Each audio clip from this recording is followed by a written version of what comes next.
looks like to you? I don't know. Look at that real tiny boat. See it? It has the box thing on the back. The one that's down. Oh yeah.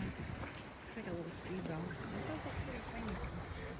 How does the water look like this?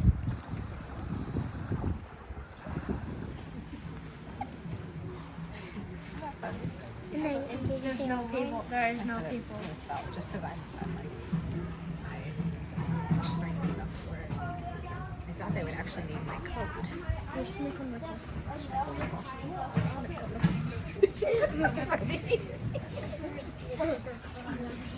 We should do that. We should do that at a restaurant.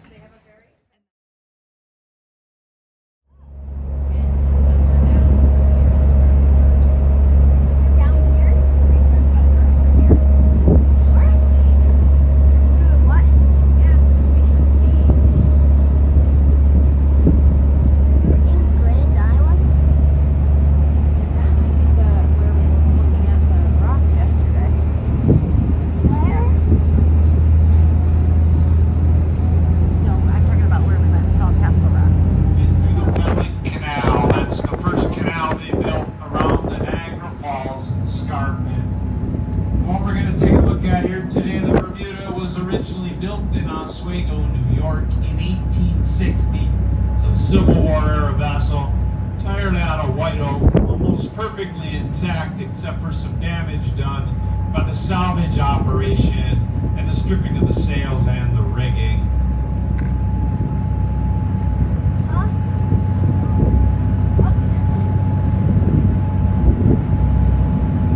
So basically how this works is we're going to be pulling up here on the site of the Bermuda here in a couple of seconds. You're going to want to run on around, find a way around the viewing wells. These two mooring balls are not actually attached to the rector here, so that if people come to the area to dive or snorkel it, they won't put an anchor on and wreck the wreck. So you guys will get the play-by-play. You guys back here with me get the preview, but y'all will get to see it. And there we are looking at the stern of the Bermuda. And that brings us to the forward cargo hatch, the bigger of the two. Now in the hold, there was over 480 tons of high-grade iron ore. And the salvage company did get 400 tons out. Actually helped the captain lower his insurance on the ship because the metal strapping would take the brunt force of any debris the ship may have hit coming through the water. By putting that on, he lowered his insurance and he didn't even have to call again.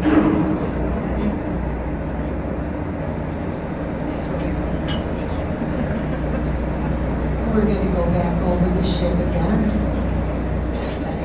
that the other Great Lakes have on their shipwrecks. And the nice crystal clear Lake Superior waters help a lot.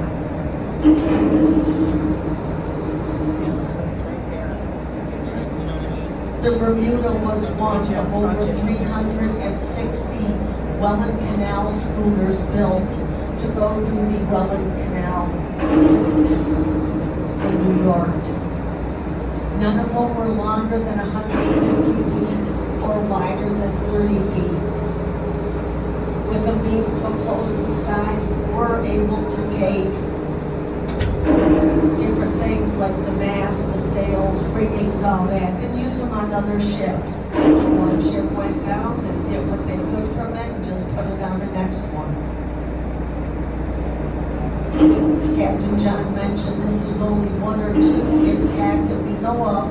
The other one is in Lake Huron. It's called the Sweepstakes, but it doesn't have its stern. The stern has fallen off.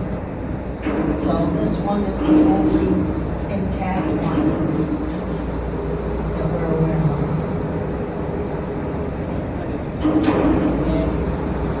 As we go through the midship again, if you look on the starboard side between the two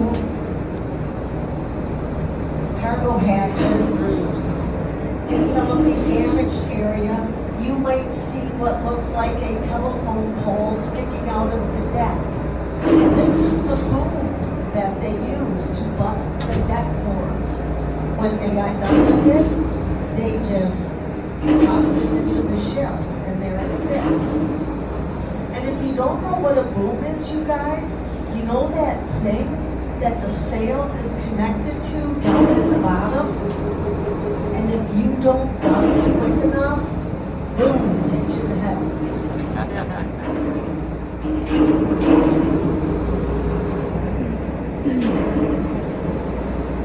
So get a last good look at the Bermuda. Captain John is going to take us to our next shipwreck site. On the way, we're going to check out a really cool lighthouse. If you guys have any questions, feel free to ask Deanna or myself. We'll do our best to answer them for you. We do have some beverages for sale, $2. We have some snacks for $1.50. Get back and relax. Was brought up to Northern Michigan University where their industrial arts program redid it back to its original look, entirely made of copper, replaced the plate glass, redid the rails. They've done a few other things to keep it going. Replaced some cedar siding and shakes. The footings have been shored up. And as we get up closer, you'll see this is pretty much what it would have looked like, except there was a lot more dry land out in front of it 20 years ago. And it would have been whitewashed white every spring when it went into operation. It was originally built in 1867. It ran until about 1912 till better forms of navigation were put in place. And that's the range lights back in Munising as well as the buoy system. You'll see an oil lamp up in the top. That is what would have originally lit it. The oil lamp would have been inside of a Fresnel lens. That's a giant glass prism. It's one of those on display at the Shipwreck Museum on Whitefish Point, as well as the Coast Guard Museum in Marquette. Inside of the Fresnel lens, the oil lamp would have shined out about 8 to 12 miles, was used to warn sailors of the shoal. Like I said, they used to come out of the water in the entrance to Munising Bay. The longest running lightkeeper of this light was George Pryor and his family. They came out here when it was originally built in 1867. Back then you'd have been brought out in the spring and then stayed here all summer, picked up in the fall sometime in October or November, depending on how long the shipping season was.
Give you a chance to look at all the different layers of the sandstone. Rock geologies have names for every single layer.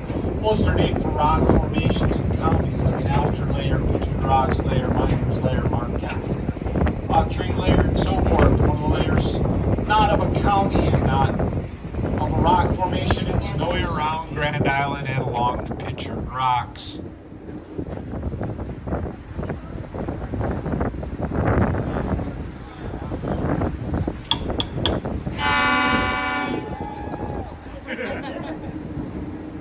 You're easy to please.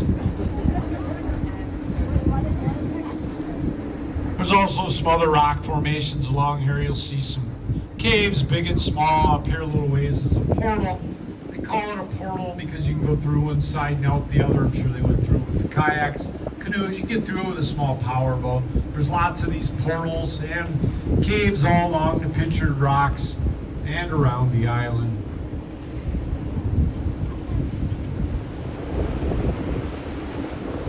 Should take a selfie. Sure. Might be a good one. Sure.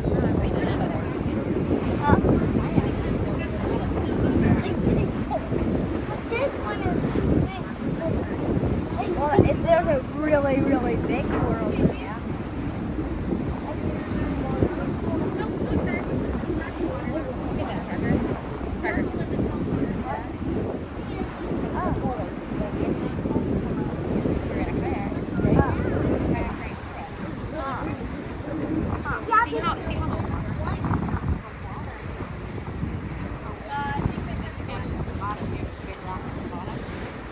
Erosion is what breaks the rock down.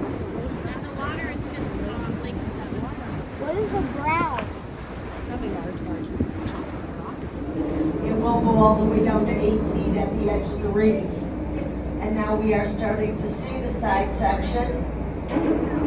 You'll notice some square holes. You guys, these are called scupper holes.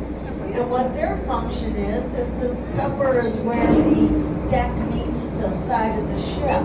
So any waves that come over the railing will drain out the scuppers. And I love to explain it because I like to say the word scuppers. I think it'd be a great name for a dog. That piece of wood that you see running the length of it that sits up a little higher, this is called a rub rail. This was a sacrificial piece of wood that they could remove it easy if it got too scuffed up, but it stuck out far enough when they were poured to keep the whole side of the ship from getting scuffed up. So it's a sacrificial piece of wood. Those bright white spots that you see are not quarters, those are nail heads. The spring of 26, when the Hetler set out, it had a brand new paint job with bright white lead paint. Now that pulley wheel coming into view, 3 feet in diameter. Remember I told you about that crane system? This pulley wheel is from that crane system. The round holes are portholes, and the oval holes you see, those are called hawseyes, and those were for different lines and rigging to tie up the ship.